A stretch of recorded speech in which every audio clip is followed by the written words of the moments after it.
अस्सलाम वालेकुम स्टूडेंट्स। तो आज का जो हमारा टॉपिक है that is adrenergic neurons. And adrenergic जो है it is the term which is use for the sympathetic और ये एक सिंपथेटिक टर्म है। और एड्रीनर्जिक न्यूरॉन्स जो होते हैं दीज आर द न्यूरॉन्स विच में रिलीज नोरेपिनेफ्रिन, डोपामीन और एपिनेफ्रिन एज अ न्यूरोट्रांसमीटर्स। वो अलग बात है कि सिर्फ नोरेपिनेफ्रिन जो है ना it is the primary adrenergic neurotransmitter. अब एड्रीनर्जिक न्यूरॉन्स कहाँ कहाँ पे लोकेटेड होते हैं in our body. The post ganglionic nerve fibers of the sympathetic nervous system are adrenergic as they release norepinephrine as the neurotransmitter, and as these are post ganglionic nerve fibers, so they act as a link between the sympathetic ganglion and the effector organs in the case of the sympathetic nervous system. Moreover जो है adrenergic neurons जो post ganglionic nerve fibres होते हैं of adrenal medulla which release the epinephrine and nor epinephrine into the blood streams are also included in the sympathetic या adrenergic neurons. Now the neurotransmission in the adrenergic neurons occurs in 5 major steps. The first one is synthesis. कि जो norepinephrine है, dopamine है, epinephrine है, उनकी synthesis किस तरह से होती है in the adrenergic neurons.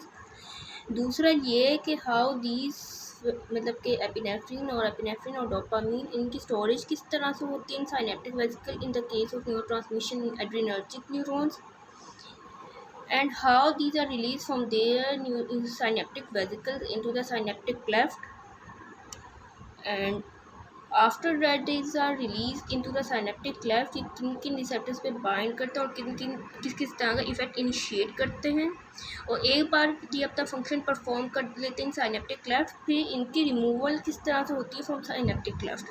More over some neuro transmitters are also uptaken by adrenergic neurons by the reuptake system. तो वो neuro transmitters which are reuptaken by the adrenergic neurons from synaptic cleft, उनके साथ क्या होता है that will be studied under the fate of recaptured neurotransmitters. So the first step in the neurotransmission in adrenergic neuron is the synthesis of the neurotransmitters, and the synthesis of adrenergic neurotransmitters like epinephrine, norepinephrine and dopamine requires the tyrosine, or tyrosine is present in the extracellular space around the adrenergic neurons, which means कि for the synthesis of the adrenergic neurotransmitters we need कि tyrosine जो है it should be transported into the exoplasm of the adrenergic neuron.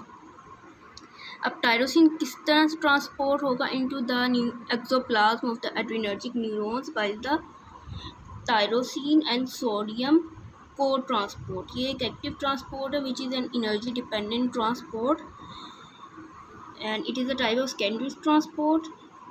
Tyrosine and sodium co-transport के through tyrosine is transported into the exoplasm of the adrenergic neuron. अब किस तरह से इसे neurotransmitters की सिंथेसिस होगी. सबसे पहले जो है tyrosine it is acted upon by the tyrosine hydroxylase enzyme. It is converted into the DOPA, and DOPA is converted into dopamine. अब इन सारे स्टेप्स को tyrosine into dopa and dopa into dopamine, इन सारे स्टेप्स को हम थोड़ा detail में देख लेते हैं. So here we have a tyrosine molecules, और टायरोसिन मॉलिक्यूल्स पे ऑलरेडी एक हाइड्रोक्सिल ग्रुप मौजूद है, and for the conversion of the tyrosine molecules into the L34 dihydroxyphenyl alanine और डोपा वी नीड कि एक और हाइड्रोक्सिल मॉलिक्यूल आके टायरोसिन की रिंग पे अटैच हो जाए.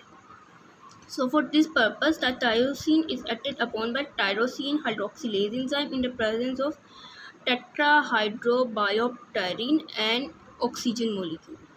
Tetrahydrobiopterin is converted into dihydrobiopterin by losing two hydrogen molecules जो ऑक्सीजन के साथ कंबाइन होकर वाटर बना देंगे, and as a result tyrosine hydroxylase adds the hydroxyl group to the tyrosine molecule. ताकि tyrosine can be converted into L3,4-dihydroxyphenylalanine या dopa. अब ये process of hydroxylation of tyrosine and conversion of tyrosine into dopa is a rate limiting step in the case of the neurotransmission through the adrenergic neurons.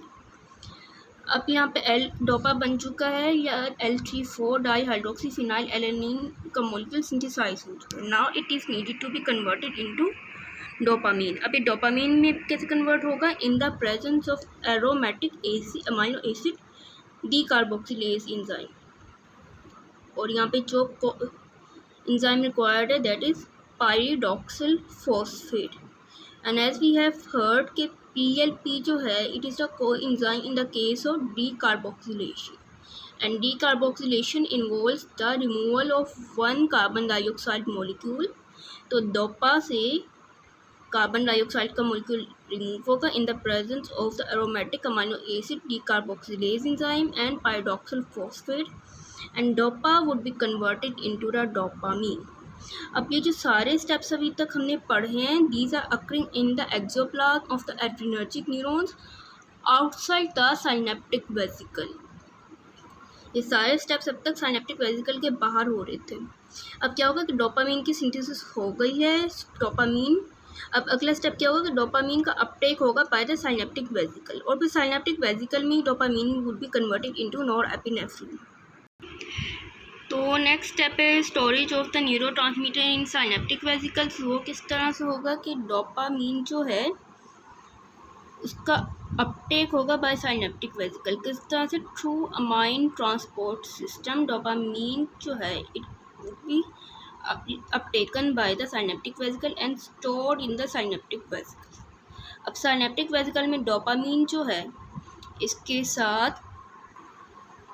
साथ beta hydroxylase भी होता है, इसके साथ norepinephrine भी होता है, इसके साथ ATP भी होता है, दूसरे भी को ट्रांसपोर्टर मॉलिक्यूल्स होते हैं।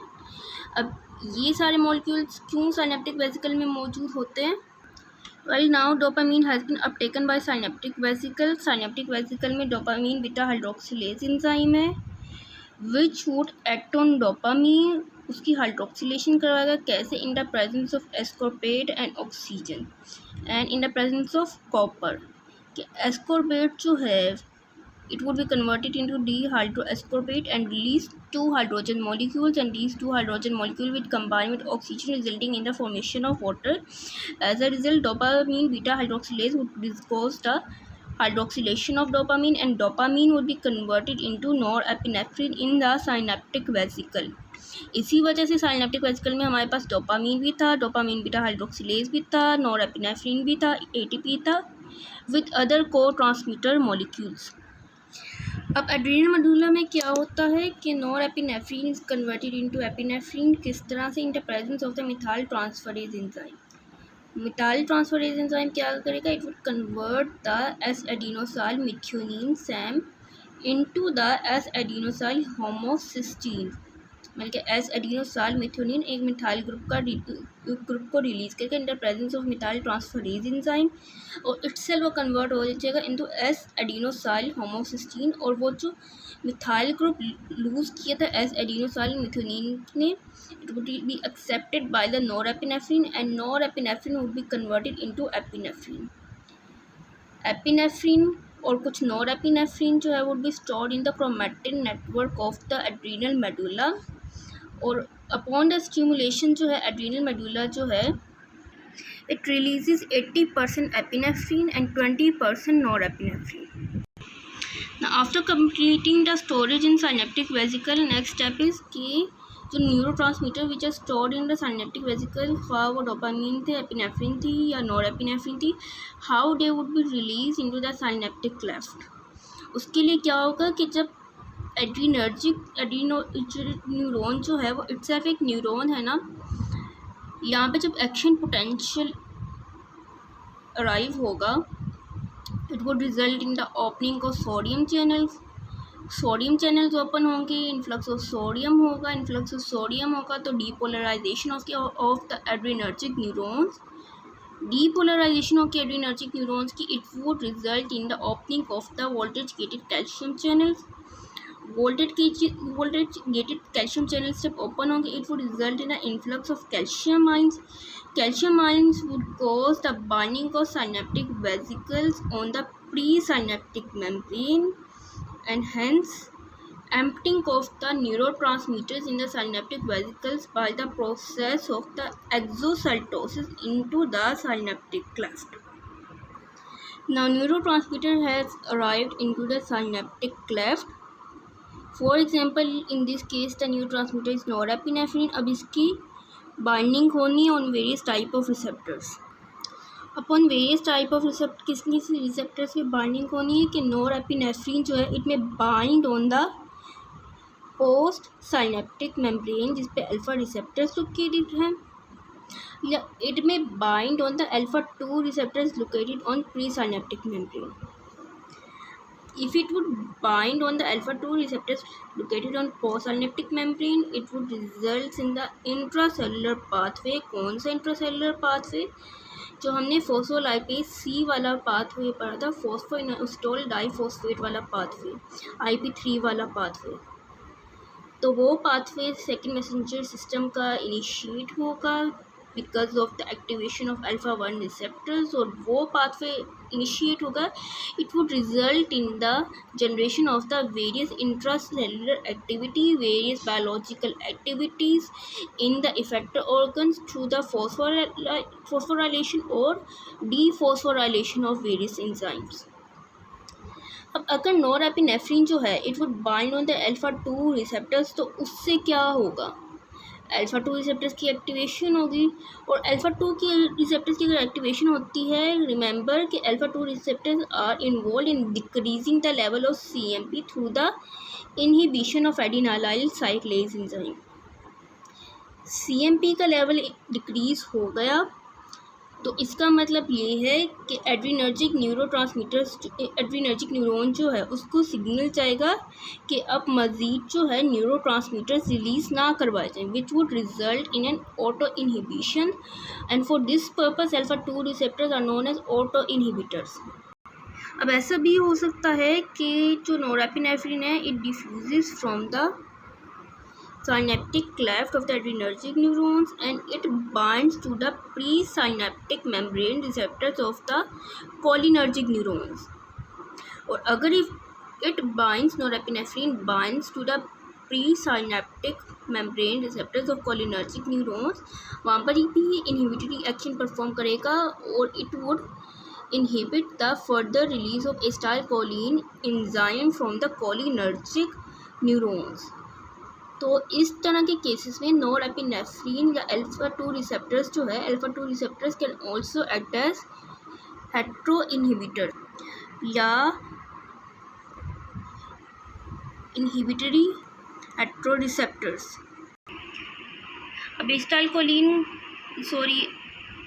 नॉरएपिनेफ्रिन या एड्रीनर्जिक न्यूरॉन्स के जो न्यूरोट्रांसमीटर्स हैं वो मुख्तलिफ रिसेप्टर्स पे बाइंड भी हो गए, उन्होंने अपना फंक्शन भी परफॉर्म कर लिया. अब आगे उनके साथ क्या होगा? उनकी डिग्रेडेशन होगी. कि यहाँ पे जो प्रीसाइनेप्टिक मेम्ब्रेन है और एड्रीनर्जिक न्यूरॉन्स, यहाँ पे एक स्पेसिफिक टाइप का एंजाइम होता है जो होता है COMT या known as catechol oxygen methyl transferase enzyme.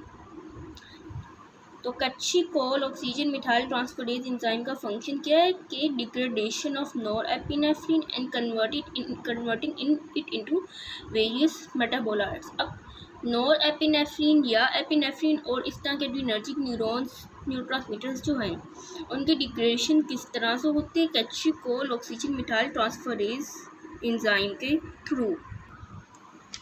So when epinephrine is acted upon by COMT, it is converting into the metanephrine and finally into vanillyl mandelic acid. In the same way, when norepinephrine is acted upon by COMT, it is converted into normetanephrine and hence converted into the vanillyl mandelic acid. So after the degradation, norepinephrine या epinephrine are converted into the metanephrine या normetanephrine by the catechol oxygen methyl transferase enzyme. उनका जो metabolite है form vanillyl mandelic acid, it is removed while the urine. अब degradation तो हो गई, इसके अलावा कुछ और भी मतलब कि फेट्स होते हैं ऑफ नॉरएपिनेफ्रिन के, या तो यहाँ पे जो न्यूरोट्रांसमीटर्स एड्रीनर्जिक न्यूरोट्रांसमीटर्स एक्यूमुलेट हुए हैं इन द साइनेप्टिक क्लेफ्ट वो डिफ्यूज़ हो जाए इनटू द सर्कुलेशन। या दूसरी पॉसिबिलिटी ये है कि यहाँ पे जो neurotransmitters adrenergic neurotransmitters are accumulated in the synaptic cleft, these are reuptaken by the adrenergic neurons by the adrenergic neuron reuptake system which involves the sodium potassium pump। अब जब ये न्यूरोट्रांसमीटर्स एक बार रीअपटेक हो जाएंगे इनटू द एड्रीनर्जिक न्यूरॉन्स, आगे क्या होगा, इसके भी कुछ फेट्स हैं कि या तो वो फिर से स्टोर हो जाएंगे इन द साइनेप्टिक वेसिकल, और तब तक साइनेप्टिक वेसिकल में स्टोर रहेंगे जब तक कोई दूसरा एक्शन पोटेंशियल आगे फायर नहीं होता और उनको साइनेप्टिक वेसिकल से रिलीज़ नहीं करवाता। या फिर these are acted upon by the monoamine oxidase enzyme and other degrading enzyme of the adrenergic neurotransmitters। वो क्या करेगा, वो नॉरएपिनेफ्रिन, एपिनेफ्रिन या डोपामिन या जो भी न्यूरोट्रांसमीटर है उसको डिग्रेड करवा के इनएक्टिव मेटाबोलाइट्स में कन्वर्ट कर देगा।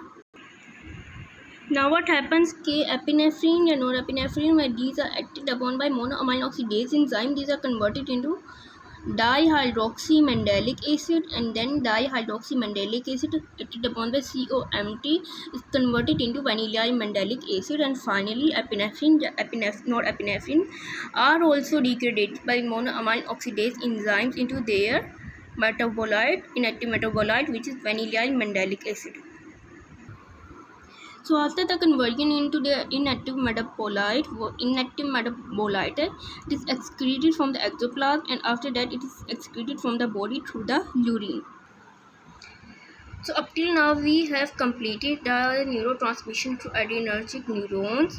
Now we are going to discuss about the differences between the adrenergic neurons and cholinergic neurons, या neurotransmission between the adrenergic neurons and cholinergic neurons। अब एड्रीनर्जिक न्यूरॉन्स जो है उनके केस में क्या होते हैं, neurotransmitter epinephrine, norepinephrine and dopamine.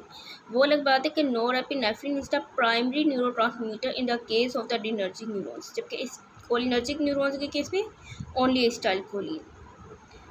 जो एड्रीनर्जिक न्यूरॉन्स है these are associated with the sympathetic activity, जबकि कोलिनर्जिक न्यूरॉन्स है these are associated with the parasympathetic activity.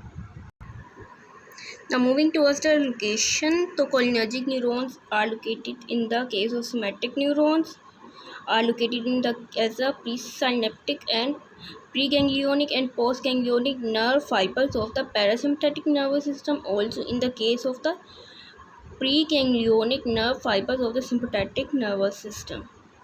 इसके अलावा cholinergic neurons are also the neurons innervating the adrenal medulla are also cholinergic in nature, जबकि sympathetic या adrenergic neurons जो है these are located as the postganglionic nerve fibers of the sympathetic nervous system, and these are also located as the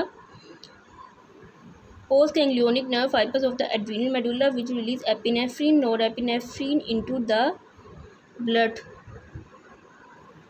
more over के जो nerve fibres होते हैं which are supplying the sweat glands and specious glands are also cholinergic in nature.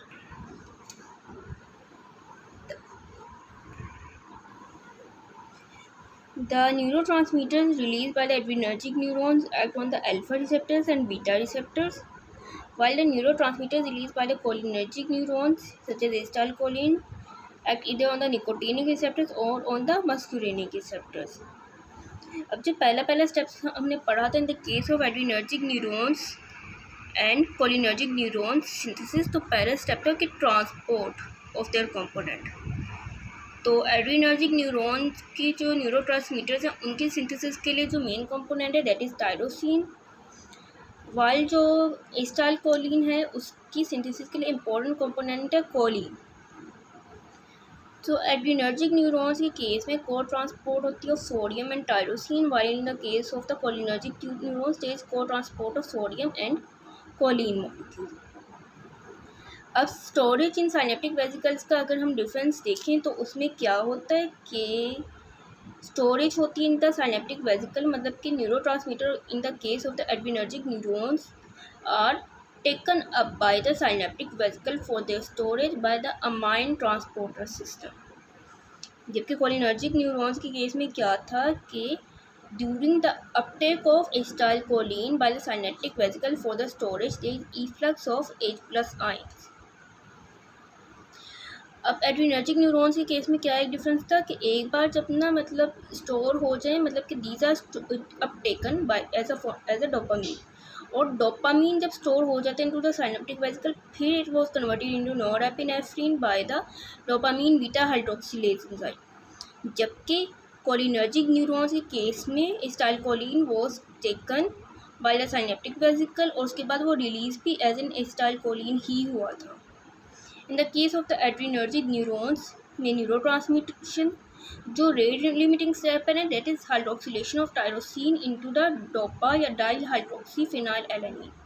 जबकि cholinergic neurons की neurotransmission में क्या है rate limiting step, that is co transport of sodium and choline. Adrenergic neurons के case में जो है ना मतलब कि नॉरएपिनेफ्रिन या adrenergic neurotransmitters are destroyed by the catechol oxygen मेटाइल transferase enzyme या मोनोअमाइन ऑक्सीडेज एंजाइम। जबकि इन the case of cholinergic neurotransmission जो एसिटाइलकोलिन था, that was degraded by acetylcholine esterase enzyme. And what are the drugs affecting the various steps in the neurotransmission across the adrenergic neurons? तो सबसे पहले there is a drug reserpine which inhibits the uptake of the adrenergic neurotransmitters from the adrenergic neurons, मतलब कि adrenergic neurons का जो axoplasm है वहाँ से एड्रीनर्जिक न्यूरोट्रांसमीटर्स का uptake by the synaptic vesicles is inhibited by the reserpine. और एक बार अपटेक हो गया साइनेप्टिक वेसिकल में, एड्रीनर्जिक न्यूरोट्रांसमीटर स्टोर हो गए, तो there is another drug which is known as guanethidine which inhibit the release of the neurotransmitters from the synaptic vesicles. अब हमने ये भी पढ़ा था कि एड्रीनर्जिक न्यूरॉन्स जो है उसकी केस में एक स्पेसिफिक रीअपटेक सिस्टम होता है which is responsible for the reuptake of the adrenergic neurotransmitters, and this reuptake system involves sodium potassium ATPase pump, and this reuptake system is inhibited by the tricyclic antidepressant such as imipramine and cocaine. So this was all about today's lecture. Hope you understood well. Thanks for watching.